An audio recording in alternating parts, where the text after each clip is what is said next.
भारत माता की, भारत माता की। मोर सुंदरगढ़िया भाई बहन माने, मां मौसी माने, सबको जोहार। सुंदरगढ़ मां शिखरवासिनी के गढ़ पुण्य भूमि पादोदय शिवालागी मुझ निज के ध्यान मोने करू छे।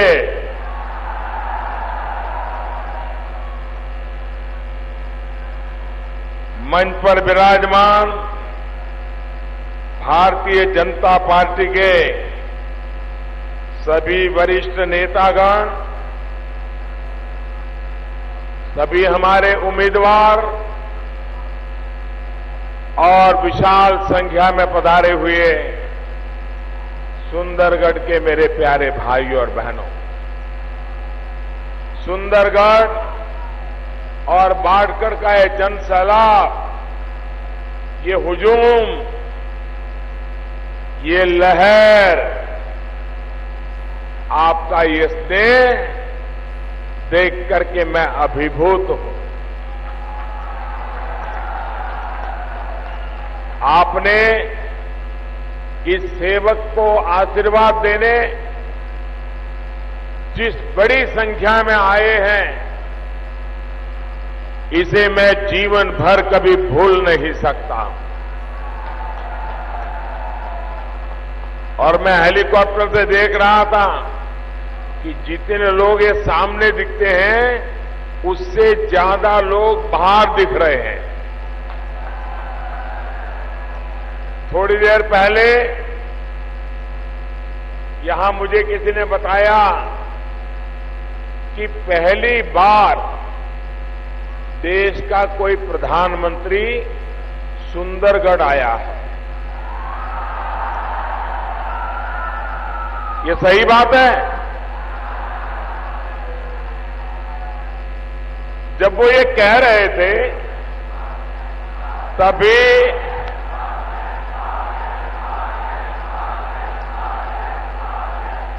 तभी मैंने उनको बीच में ही रोक दिया और मैंने जरा टोक दिया। मैंने कहा कि सुंदरगढ़ में कोई प्रधानमंत्री आज भी नहीं आया है। आज भी जो आया है वो तो उड़ीसा का प्रधान सेवक आज अपने मालिकों से आशीर्वाद लेने के लिए आया है। साथियों, आज से नवरात्र का पावन पर्व शुरू हो रहा है। मां शिखारवासी, मां समलेश्वरी, मां मणिकेश्वरी की धरती से उड़ीसा और देश को नवरात्र की बहुत बहुत शुभकामनाएं देता हूं। भगवान बिरसा मुंडा, श्री माद्री कालो, वीर सुरेंद्र साई, वीर निर्मल मुंडा और आमको सिमको के हर शहीद को मैं नमन करता हूं। देश की रक्षा सुरक्षा में जुटे वीर जवानों और नक्सलियों, माओवादियों, आतंकियों से देश को सुरक्षित करने वाले ओडिशा के हर जवान को भी मैं नमन करता हूं। भाई और बहनों, 2019 का ये चुनाव ओडिशा और देश के लिए, भविष्य के लिए बहुत अहम है। आप सभी को यहां विधानसभा में और केंद्र में किस तरह की सरकार चाहिए, इसका फैसला करना है। आपको ये फैसला करना है कि ओडिशा और केंद्र में ईमानदार और मेहनती सरकार चाहिए या फिर भ्रष्ट और फैसले टालने वाली सरकार चाहिए। आपको ये फैसला करना है कि ओडिशा और केंद्र में गरीब, आदिवासी, दलित, वंचित, पिछड़ा, शोषित हर वर्ग के परिवार का विकास करने वाली सरकार चाहिए या फिर वंशवाद, भाई भतीजावाद वाली सरकार चाहिए। साथियों, आपने दशकों तक देश में केंद्र में कांग्रेस सरकार के काम को देखा है। पिछले 19 वर्षों से आप उड़ीसा में बीजेडी की सरकार को भी देख रहे हैं। इन दोनों की तुलना में आपके सामने भारतीय जनता पार्टी की सरकार का कामकाज भी है।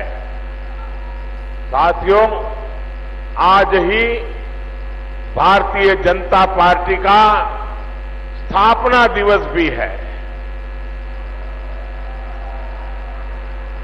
39 वर्ष पहले आज के दिन सबसे बड़े राजनीतिक संगठन यानी हम सबके दिलों में बसी भाजपा का गठन हुआ था और इसका हम सभी देश प्रेमियों को गर्व है। बीजेपी इसलिए विशेष है क्योंकि ये पार्टी न तो धनबल से बनी है और न ही बाहुबल से बनी है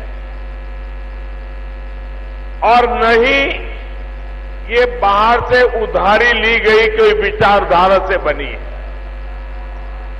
साथियों, बीजेपी देश की जन जन की आकांक्षाओं में से जन्मी है और पली बड़ी है। भारत की मूलभूत इस मिट्टी की सुगंध के साथ ये उपजी है। भारतीय सभ्यता और संस्कृति में रची बसी है और भारत के सामर्थ्य का प्रतिनिधित्व करती है। हम परिवार पर आधारित नहीं और ना ही हम लोग पैसों पर आधारित है। हमारी पार्टी कार्यकर्ताओं की है, कार्यकर्ताओं ने बनाई है, कार्यकर्ताओं के बलिदान हुए हैं, चार चार पीढ़ी खप गई है। कई पार्टियां पैसों से बनी है, ये पार्टी पसीने से बनी है, कार्यकर्ताओं के पसीने से बनी। जब जब देश में चुनौती आई है तब तब बीजेपी कार्यकर्ता सब कुछ छोड़कर न्यौछावर कर मां भारती की रक्षा में डटकर खड़े हुए हैं और संघर्ष किया है। जेपी आंदोलन के दौरान जनसंघ के रूप में लोकतंत्र की रक्षा के लिए आपातकाल के दौरान युवा शक्ति के रूप में बीजेपी ने कांग्रेस सरकार के दमनकारी और तानाशाही रवैये के खिलाफ लोकतंत्र को बचाने का काम किया। लाखों भाजपा के जनसंघ के कार्यकर्ता जेलों में रहे, 19 महीने जेलों में रहे। जब भारत की एकता और अखंडता पर सवाल उठा तभी बीजेपी एकता यात्रा के साथ देश को एकजुट रखने के लिए आगे आई। चरैवेति चरैवेति के मंत्र को लेकर हम चलते रहते हैं और अटल बिहारी वाजपेयी जी तो हमें कहा करते थे कि बीजेपी के कार्यकर्ता का एक पैर रेल में और दूसरा पैर जेल में रहना चाहिए। यानी बीजेपी का कार्यकर्ता लोगों की आवश्यकताओं को समझने के लिए जमीन से जुड़ा रहना चाहिए, लगातार भ्रमण करते रहना चाहिए। उसका एक पैर रेल के डिब्बे में होना चाहिए और दूसरा पैर विकास के जुड़े मुद्दों के लिए, जनता जनार्दन को न्याय दिलाने के लिए आंदोलन करे, संघर्ष करे ताकि सरकार को उसे जेल में डाले बिना कोई चारा न बचे। और साथियों, ऐसा हुआ भी। मुझे याद है, मैं तो छोटा सा कार्यकर्ता था, गुजरात में था, राजनीति में नहीं था, लेकिन मैंने देखा था अनेक कार्यकर्ता, अनेक ऐसी बहनें छोटे छोटे बच्चों को लेकर के महीनों तक जेलों में समय गुजारती थी, क्योंकि सरकार के दमन चला करते थे। इस समर्पण से भारतीय जनता पार्टी का गठन हुआ। अगर केरल की तरफ नजर करें, आए दिन हमारे कार्यकर्ताओं की हत्या हो जाती है। वहां कोई सत्ता में हम बैठे नहीं हैं। बंगाल में आए दिन हमारे कार्यकर्ताओं को मौत के घाट उतार दिया जाता है। जहां आतंकवाद है, वहां भारतीय जनता पार्टी के कार्यकर्ताओं को मौत के घाट उतार दिया गया है। लेकिन उसके बावजूद भी भारत माता की जय, इसी एक मंत्र के लिए समर्पित भारतीय जनता पार्टी के कार्यकर्ता 4-4 पीढ़ी से न कुछ लेना है, न कुछ पाना है, न कुछ बनना है, न कभी अखबार में तस्वीर छपती है, न टीवी पर चेहरा दिखता है, लेकिन फिर भी भारत माता की जय का नाद करते हुए भारतीय जनता पार्टी के कार्यकर्ता लगे रहते हैं। अपने इस लंबे सफर में अनेक बार बीजेपी के मनोबल को तोड़ने की तरह तरह से कोशिशें की गई, लेकिन पार्टी के निर्भीक और उत्साही कार्यकर्ताओं, उनके मनोबल को कभी कोई हिला नहीं पाया, डिगा नहीं पाया। आज बीजेपी का झंडा आज ऐसी जगहों पर लहरा रहा है जिसकी कभी किसी ने कल्पना भी नहीं की। आज नॉर्थ ईस्ट से लेकर भारत के चारों कोनों में भाजपा का परचम लहरा रहा है। देश भर में लोगों ने बीजेपी को गले लगाया है, अपने दिल में उतारा है। आज बीजेपी दुनिया का सबसे बड़ा लोकतांत्रिक संगठन है, लोकतांत्रिक दल है। आज सबसे ज्यादा दलित, पिछड़े, आदिवासी, ग्रामीण तबके के किसान, महिलाएं आज भारतीय जनता पार्टी से जुड़े हुए हैं। देश को कांग्रेस और कांग्रेस से निकली पार्टियों के सामने एक मजबूत विकल्प देने का काम भारतीय जनता पार्टी ने किया है। साथियों, बीजेपी युवा भारत की पार्टी है, एस्पिरेशनल भारत की पार्टी है।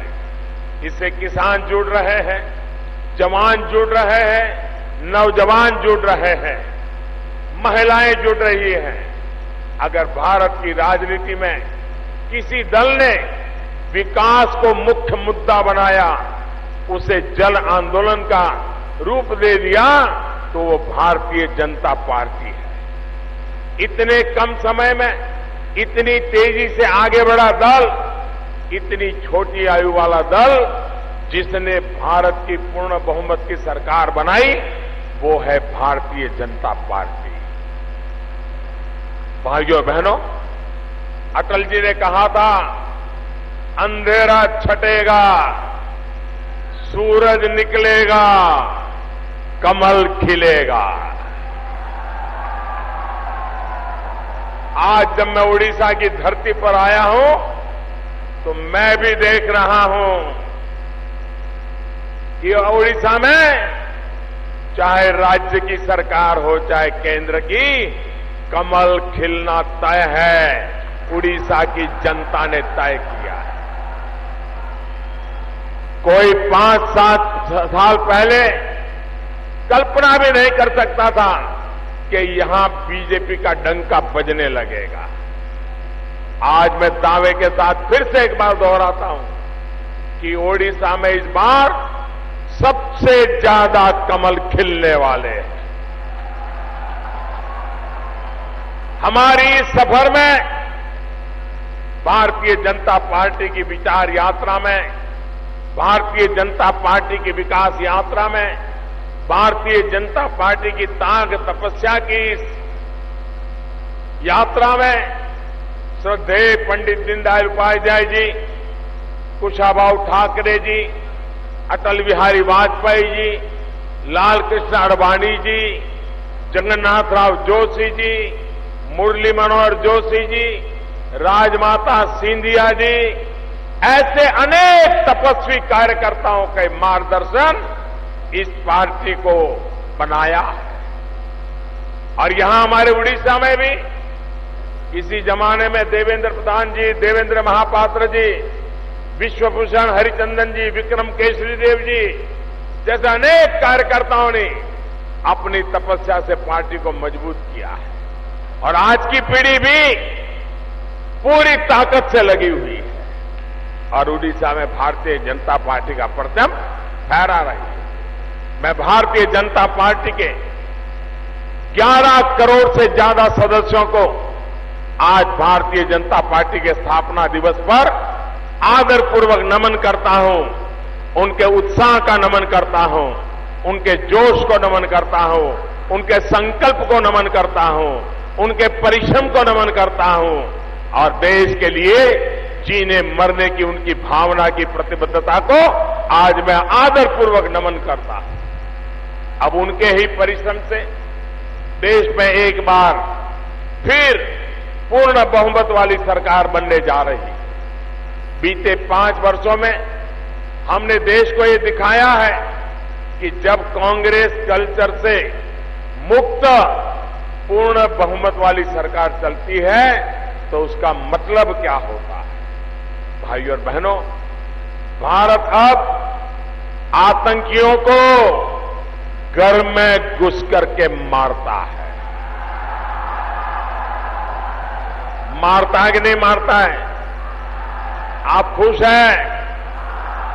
आतंकियों को अब ऐसा ही जवाब देना चाहिए कि नहीं देना चाहिए? भाइयों बहनों, सरकारें पहले भी थी लेकिन सर्जिकल स्ट्राइक का कभी सोच भी नहीं पाती।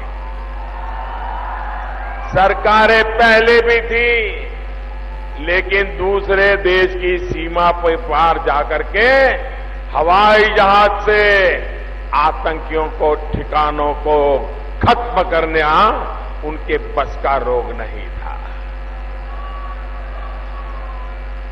ये बदलते हुए भारत दिनों दिन मजबूत होते भारत का प्रमाण है।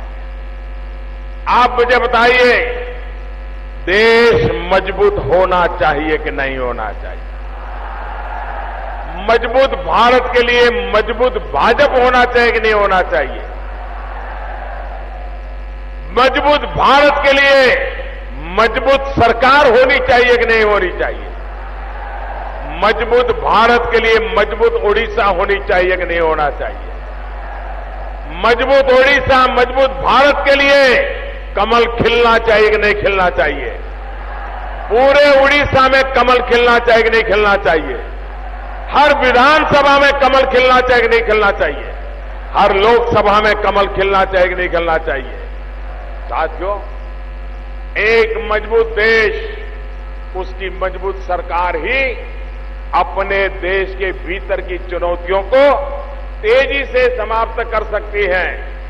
गरीबी हो, पिछड़ापन हो, अशिक्षा हो, बीमारियां हो, इस मोर्चे पर एक मजबूत सरकार एक साथ काम कर सकती है। साथियों, आप बताइए, ओडिशा और देश को एक मजबूत सरकार की जरूरत है कि नहीं है?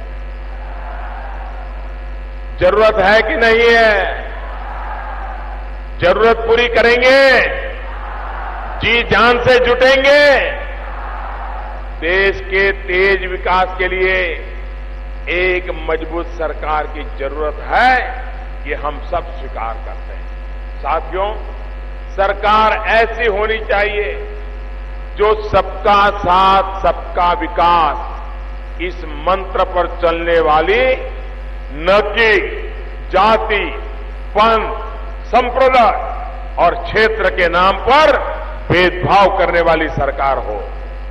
भाइयों और बहनों, क्षेत्र के आधार पर जो भेदभाव ओडिशा की बीजेपी सरकार कर रही है, ऐसा ही भेद इस प्रकार का भेदभाव कांग्रेस और उसके सहयोगियों दशकों से पूरे पूर्वी भारत के साथ किया है।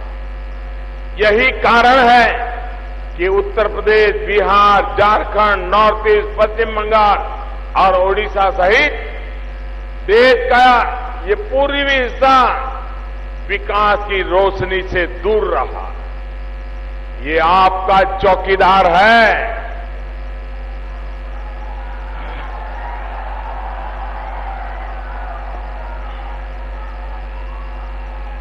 ये आपका चौकीदार है जिसने पूरे पूर्वी भारत को नए भारत का विकास इंजन बनाने का बीड़ा उठाया है, आपके हितों की चौकीदारी करने का संकल्प लिया है। साथियों, ये संकल्प बड़े सपनों की बात, सबको सुरक्षा, सबको समृद्धि और सबको सम्मान देने की बात हम ऐसे ही नहीं करते, बल्कि अपने काम के आधार पर करते हैं। आपके पड़ोस में झारखंड है, छत्तीसगढ़ है। देश के आदिवासियों के विकास और जनजातीय हितों को ध्यान में रखते हुए ही अटल जी के नेतृत्व वाली सरकार ने इन दोनों राज्यों का निर्माण किया था। छत्तीसगढ़ तो बिल्कुल नया था, हिंसा से प्रभावित था। आज तुलना कीजिए 15 वर्ष बीजेपी के और ये 19-20 साल यहां के बीजेडी के।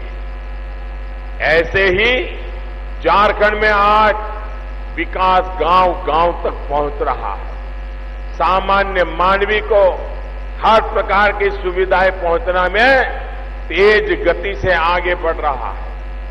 आज झारखंड के युवाओं को पलायन के लिए मजबूर नहीं होना पड़ता, उन्हें राज्य में ही काम करने के अच्छे विकल्प मिल रहे हैं। बीजेपी का यही ट्रैक रिकॉर्ड है, विकास के डबल इंजन का यही इतिहास है, जिसको लेकर आपके सामने आज मैं खड़ा हूं। आपको विकास चाहिए या भेदभाव चाहिए? विकास चाहिए कि भेदभाव चाहिए? ओडिशा का विकास का कमल का फूल खिला के रखोगे? भाइयों और बहनों, ओडिशा गरीब नहीं है। ओडिशा के लोगों में सामर्थ्य की कमी नहीं है। यहां संपदा भी है, संसाधन भी है और संकल्प को पूरा करने वाली ये मेरे ओडिशा की जनता जनार्दन भी है। अगर यहां कुछ नहीं रहा है तो वो है सही नीति नहीं है और सही नीयत नहीं है। बीजेडी की नीयत सही होती तो किसानों को उनकी उपज की लागत का 1.5 गुना समर्थन मूल्य मिलता, जो चौकीदार ने तय किया है। अगर बीजेडी की नीयत सही होती तो यहां के करीब 50 लाख किसानों को जो हजारों करोड़ रुपए सीधे खाते में आने थे, उसको रोका नहीं जाता। बीजेडी की नीयत सही होती तो आयुष्मान भारत के तहत देश भर के अस्पतालों को 5 लाख रुपया तक का मुफ्त इलाज यहां के गरीबों को वो रुकता नहीं। बीजेडी की नीयत सही होती तो यहां के अस्पतालों का काम नहीं लटकता, अस्पताल बेहाल ना होते। बीजेडी की नीयत सही होती तो मोदी जो अब तक 8 लाख पक्के घर गरीबों को दे पाया है, उसकी संख्या उससे भी ज्यादा होती। अकेले उड़ीसा में 8 लाख घर दे पाया हूं, लेकिन अगर सरकार ठीक होती तो शायद ये आंकड़ा और अनेक लाखों में जुड़ जाता और गरीब अपने पक्के घर में रहते। बीजेडी की नीयत सही होती तो महानदी कोल लिमिटेड में कोल कॉरिडोर का प्रोजेक्ट कभी भी न लटकता, हजारों युवाओं का रोजगार न फंसता। बीजेडी की नीयत सही होती तो जो पैसे केंद्र सरकार उसे भेजती है, उसे सही तरीके से खर्च करती, उस पर ताला लगाकर बैठ नहीं जाती। बीजेडी की नीयत सही होती तो खदानों से मिलने वाली रॉयल्टी के पैसे यहां स्कूल खुलवाती, अस्पताल खुलवाती, सिंचाई की योजनाओं को पूरा कराती। लेकिन साथियों, बीजेडी आपके विकास पर रोक लगाकर बैठ गई है। क्या ऐसी पार्टी को सजा नहीं देनी चाहिए? ऐसी पार्टी को विदाई करनी चाहिए कि नहीं करनी चाहिए? उड़ीसा की भलाई के लिए बदलाव लाना चाहिए कि नहीं लाना चाहिए?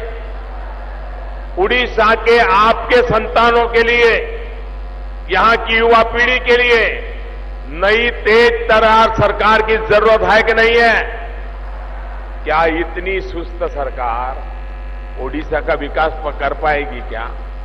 कर पाएगी क्या? साथियों, चौकीदार की नीति भी स्पष्ट है और नीयत भी नेक है। नेक नीयत के कारण ही इतने दशकों के बाद बच्चों और बेटियों की तस्करी से जुड़ा कड़ा कानून ये चौकीदार ने बनाया है। कांग्रेस की सरकार भी रही, बीजेडी की सरकार भी रही, बेटियों की सुरक्षा और सम्मान की इनको कोई चिंता नहीं थी।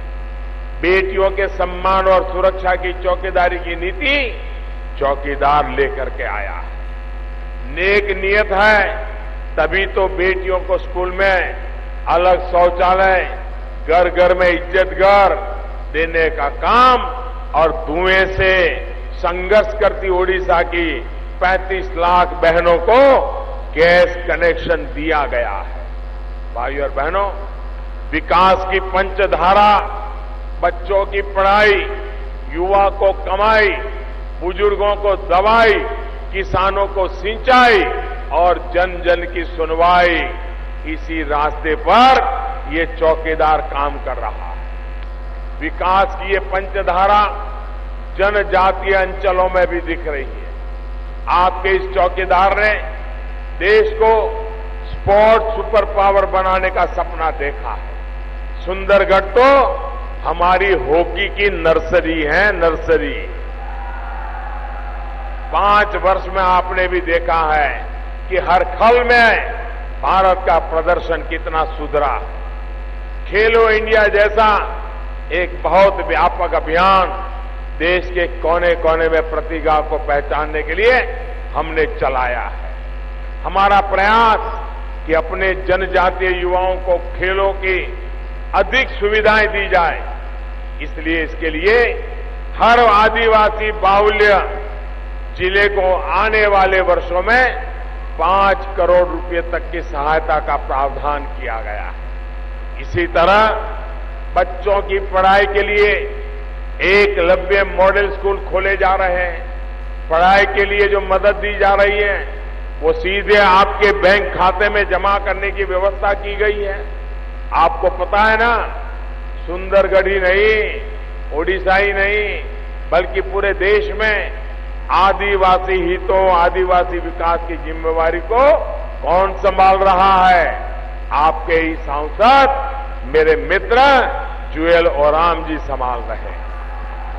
साथियों, एक तरफ आपके इस चौकीदार के प्रयास है और दूसरी तरफ कांग्रेस और बीजेडी का इतिहास है। इनके लिए दलित, आदिवासी, पिछड़े सिर्फ एक वोट बैंक है, वरना क्या कारण है कि ओबीसी कमीशन को संवैधानिक दर्जा देने कर सशक्त करने का काम भी मोदी को ही करना पड़ा। कांग्रेस इतने वर्षों तक ये काम क्यों नहीं कर पाई?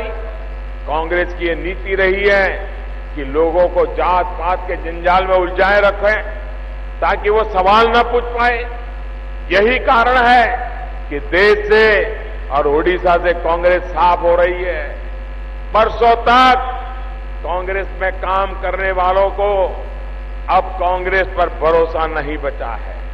इसकी एक वजह भी ये भी है क्योंकि इसके स्वार्थी नामदार ने अपने स्वार्थ के लिए देश को दांव पर लगा दिया है।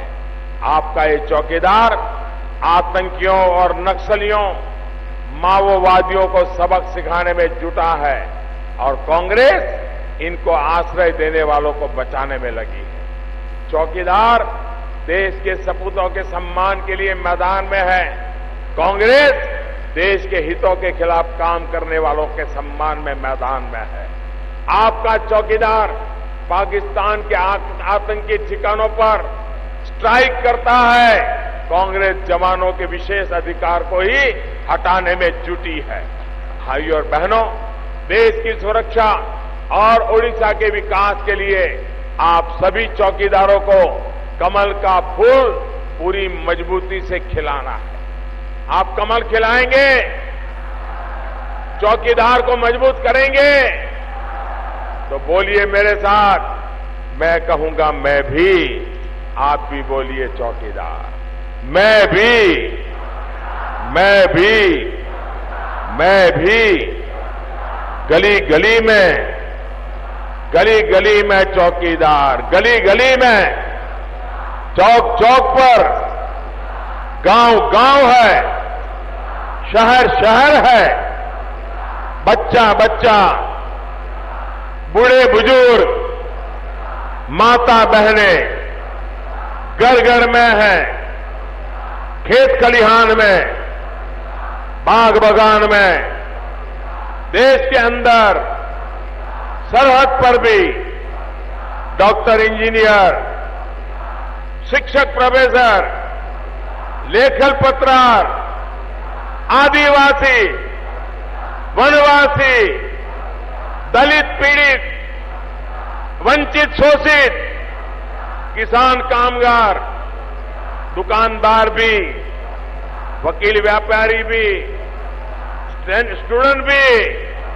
सारा देश, देश के भीतर, सीमा पर भी आइए 125 करोड़ चौकीदार मिलकर के देश के उज्जवल भविष्य के लिए आगे बढ़े। बहुत बहुत धन्यवाद। भारत माता की। समस्ते छिड़ा जोर करताली देकरी प्रधानमंत्री को विदाय देवा।